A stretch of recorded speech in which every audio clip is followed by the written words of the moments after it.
It is what it is. I think, if someone came to me today and said, okay, here's, $1 billion and we're going to give you 10 years, what would you do?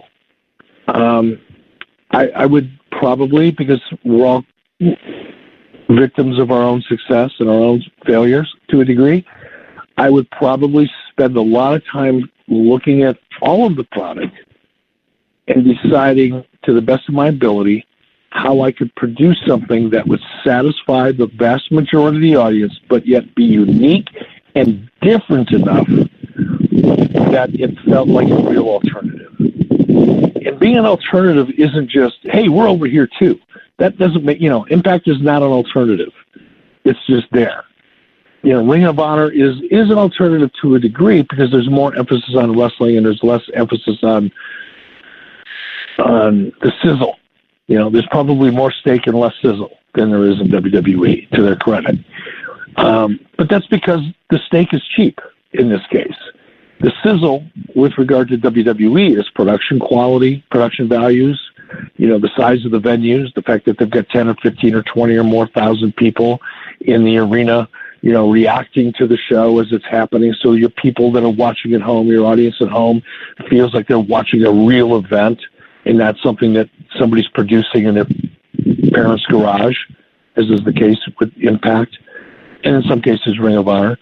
But that production value and yet being able to attract an audience and producing your show in, arenas and stadiums rather than sound stages in small venues, all that complex. I mean, literally and figuratively. So I don't know. I like I said, I would sit back.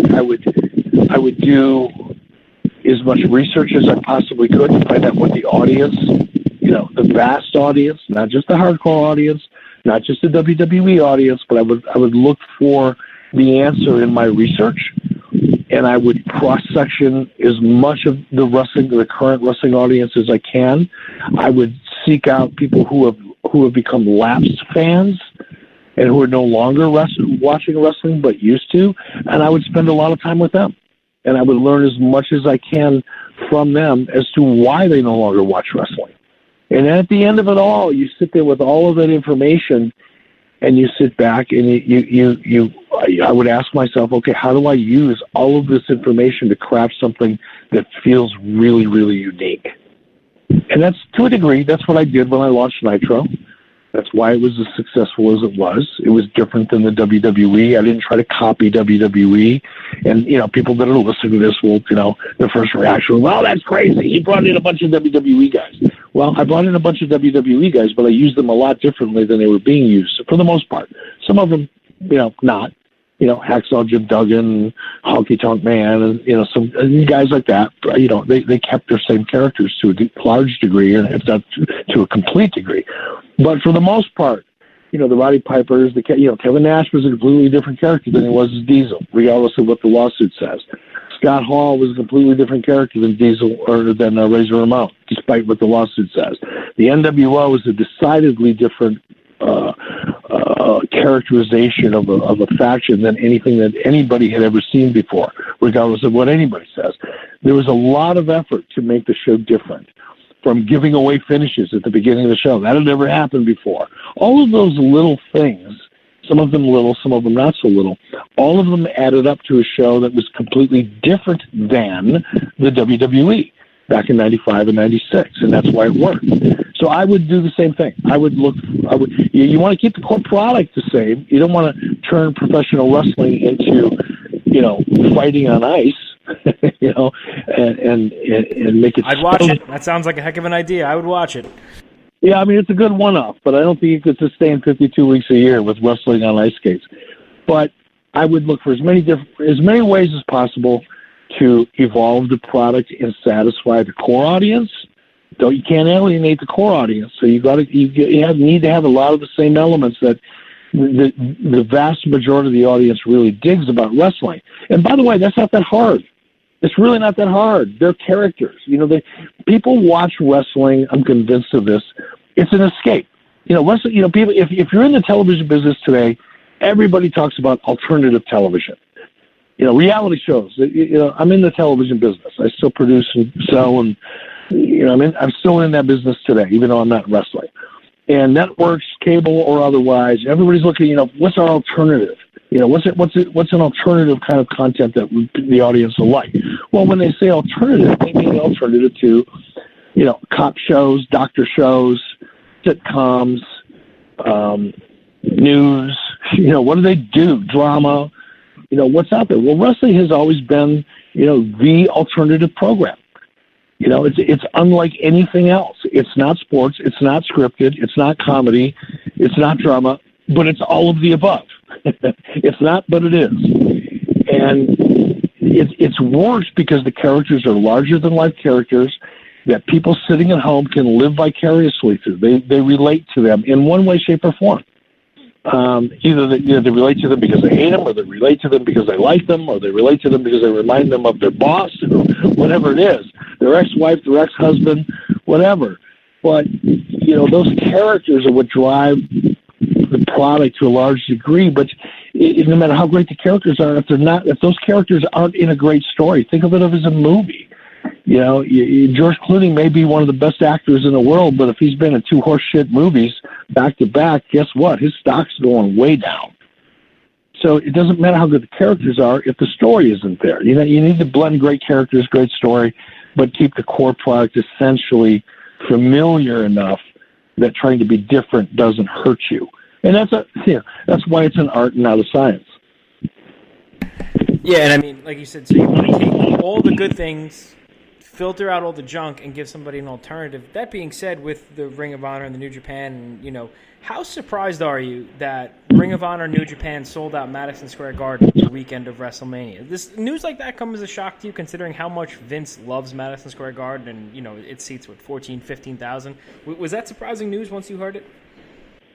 Well, it was, but for 2 separate reasons. One, it surprised me to a large degree because for so many decades now, Vince McMahon has had basically a monopoly, not a technical monopoly, but a practical one on Madison Square Garden. His relationship with the Garden goes back to his father, and he makes a lot of money for them. He spends a lot of money with them. He probably loses money every time he produces a show there. I don't know that as a fact, but I would not be surprised if that weren't the case. But he does that a couple times a year in order to maintain his relationship with them and to enjoy the benefits of having a relationship that up until recently with Ring of Honor and New Japan provided him the luxury of blocking any other competition, which he did with WCW. We couldn't get into Madison Square Garden. Every time we'd reach out to them and they'd say, yeah, we've got an available date. And we'd tell them who we were, and we'd try to book the building. And, of course, they had to give Vince McMahon a first right of refusal 30 days before and 30 days after that event. Well, that is, in effect, a monopoly. They locked us out. So what's happened, with New Japan and Ring of Honor surprised me in many respects. Because for the first time in decades, lots of them, somebody has been able to pierce that practical monopoly that heretofore WWE has had on Madison Square Garden. I was really happy to see it.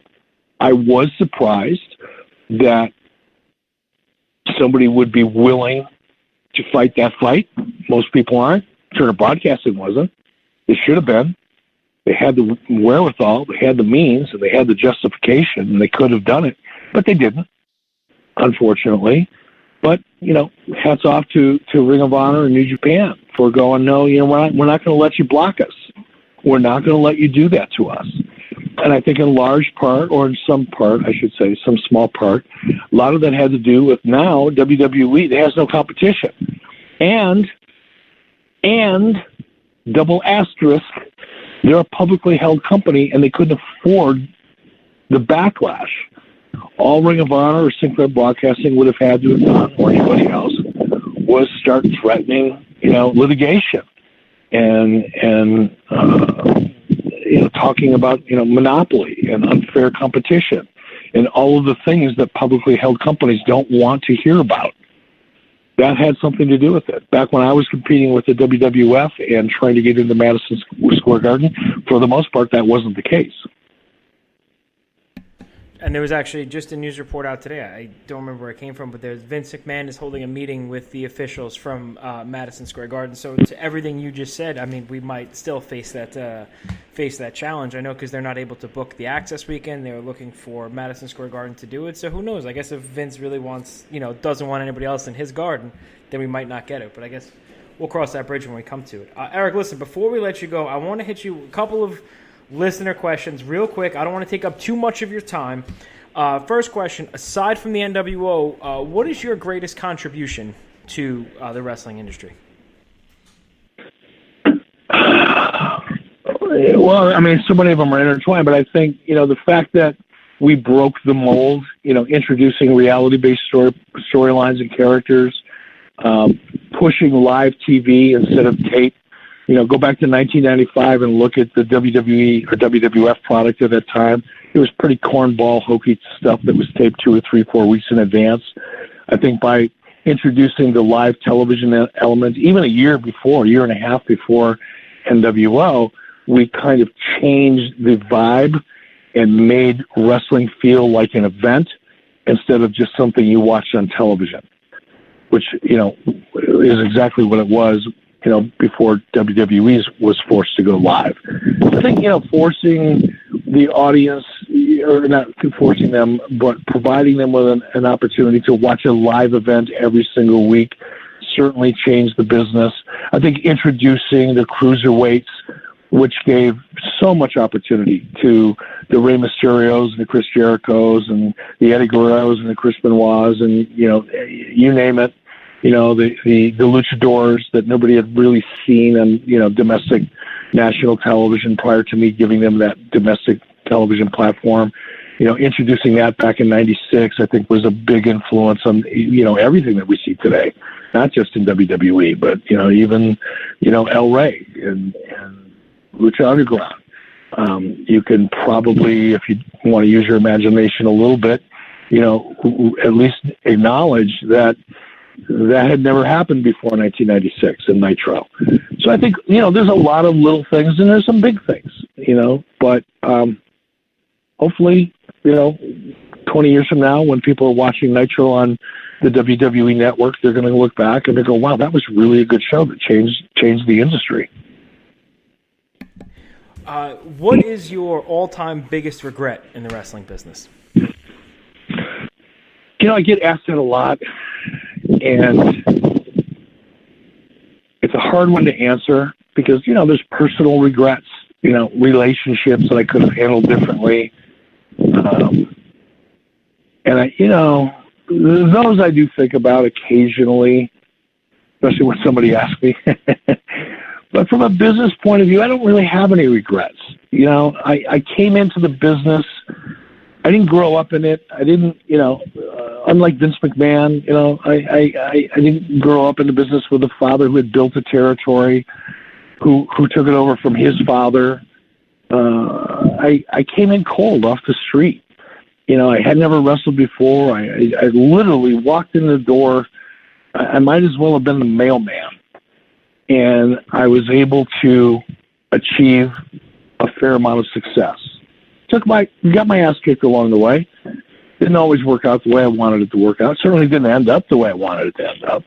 But I know in my mind that the 30 some odd years I spent in the business, I achieved a lot, and I'm grateful for that. And when you're grateful for something, I can't go back and go, oh, I should have done this different, or I should have done that different, because it's all it's all part of it. You can't take the good without the bad.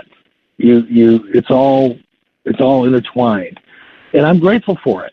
And I'm not, I don't regret the decisions I made, because I made those decisions in the moment, based on what I knew, based on the situation, based on the environment, based on the conditions, based on the tools that I had to work with. There was a lot of variables involved there. It wasn't just, despite the urban narrative that would have everybody believe that, Ted Turner just walked in my office one day and said, here, kid, here's $10 billion, go do whatever you want. It wasn't like that. I took a company that was, hemorrhaging cash and had a horrible reputation, not only outside of wrestling, not only with wrestling fans, but internally as